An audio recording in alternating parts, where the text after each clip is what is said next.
Okay, here we are. Hey everybody, Michelle Ferrari here, Member of Parliament for Peterborough Kawartha, and I'm in Gander. Get over here, Clifford Small. I'm in Gander, Newfoundland and Labrador. This is their Member of Parliament, Clifford Small of Coastal Bays, Coast of Bays, Central Notre Dame. I was going to say Notre Dame. Okay, so Cliff has been touring me around as critic to families, children, and social development. There's a lot here in Gander and Newfoundland and Labrador and all around that require a lot of that file, right? So you have a lot of kids in mental health crisis. You have a big issue with nutrition here, childcare crisis. We've met with a lot of people, addictions, homelessness, massive issue, which I thought you guys would have been protected from a lot of the fentanyl, and you're not. We've got a lot of the big city issues all over rural Canada, and Gander's no exception.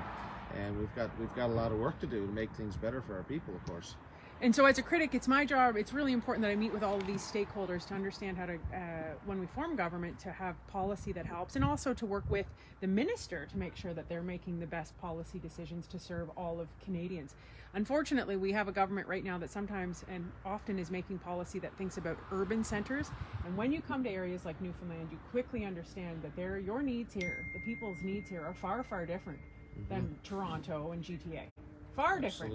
Absolutely. And they don't say their H's. That's the one thing I would say. Healthcare. Okay? It's okay.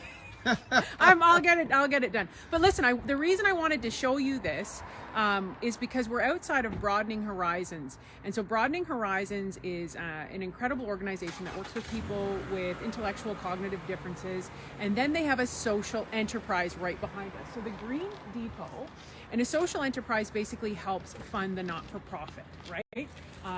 But what it really does is it gives confidence, sustainability, purpose, which I just think is a brilliant model when you're dealing with people who need to give back and to be involved in the community, but maybe don't have the capacity or skills to work in a regular job. Absolutely, and it's great when individuals have purpose. Everyone needs purpose. Everyone needs purpose. That's the key word, Michelle. It is the core of everything. So cost of living has been a massive issue here as well, but we're going to take you through this. I want to show you this because they just ran their own radio ads, and it's so great. So I wanted to show this to you because I want to bring awareness to what they're doing, and we need more of this. So I'm going to turn it around. Shoot. Okay, I'm going to turn this around. I'm going to have to do a little point of order on you. Point of order, Mr. Sorry, Speaker. Mr. Speaker. Sorry, that was bad. Okay, so Clifford's going to take us in. So people literally come here with their recycles and they drop them off, okay? And then the folks from Broadening Horizons, who we've just spent a great amount of time with, work over here. And we're going to introduce you to Sarah. Hey, everybody got real quiet when I came in with the video. So Sarah, how long have you been working here? It will be 9 years, October 27th. Okay, and why do you like it? Because it gives me something to do and I get to meet a lot of people. Do you get a paycheck? And I get paid, well, hey, of course. You gotta like that part. And what do you do with your paycheck? I usually save it until I need workout equipment. You're training them well here in Newfoundland and Clifford. Absolutely. Okay, Sarah, and then Josh is over here. Josh said he didn't really want to be on camera, so we'll just shoot his back. How's that, Josh? But Sarah, it's a great back. It is a great back. Sarah, we want to see you in action. You got to see how fast this lovely woman can sort this. So away you go.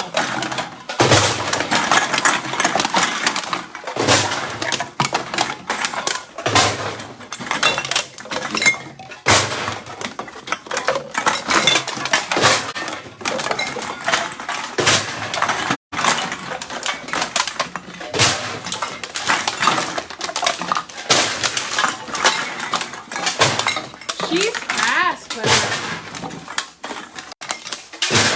She's done this before. She's not fooling around. She's not fooling around.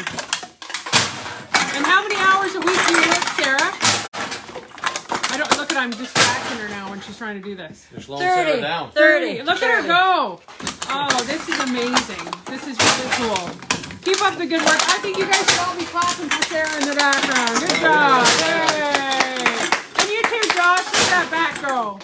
So we're going to keep walking around, Cliff. Thank you. These are the lovely people dropping off their recycling, so you can see how that works. So they get the revenue stream from this, and then it helped. Thank you guys so much for letting me do that. I really appreciate it. Thanks, Sarah. Sarah, you're a rock star. Keep up the good work. You're a rock star. So you can see I'm just following Cliff here. We've got a bunch of other MPs. There's Josh again. Look at this room.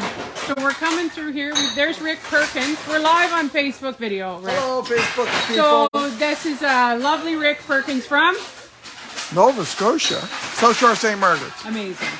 And we're just getting a tour. We're just doing a live video, Kim, through here. We're just showing all of this. So what happens here? What are we looking at, really?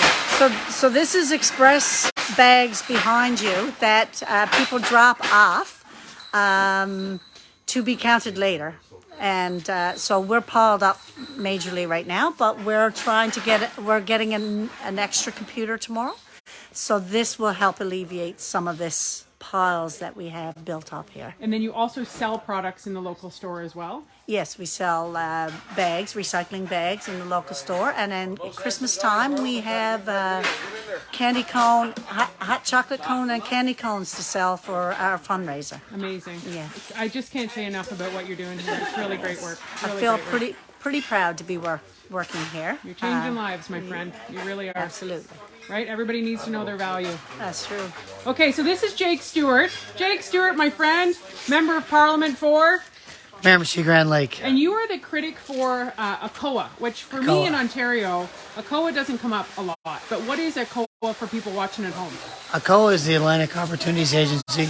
It was created to help with programming and infrastructure in the Atlantic provinces. So it's kind of a little fund that's really good for Atlantic Canada. So it's been helpful here. Yes, absolutely. Yeah. It's absolutely amazing here. And Cliff, the people of Newfoundland and Labrador love you. Oh, I love them. I love them more. It's been, what's been your highlight of visiting here, Jake? I think just sitting and talking to Marla. Obviously, this is a great organization, doing great things. But speaking to Marla, I really enjoyed that. She told me a lot about her life and her travels, and she's been all over and had a great conversation with her, and I'll remember that. I think the best part of traveling the country, visiting MPs in their own riding, is really seeing what works and building from that. You know, I'm a big believer in not reinventing the wheel. And I think when we travel to other areas, we see how other people do things. It helps us to sort of tweak it in our own ridings of what will work. I got some great ideas here for Peterborough Kawartha today with our local community of those living with intellectual differences. So thank you so much for having us out, Clifford Small. You're welcome. I'm the only non-Atlantic MP out here right now. But I feel Atlantic. You're fitting in okay. You're doing good. They're taking a liking to you here, Michelle. All right. See you guys.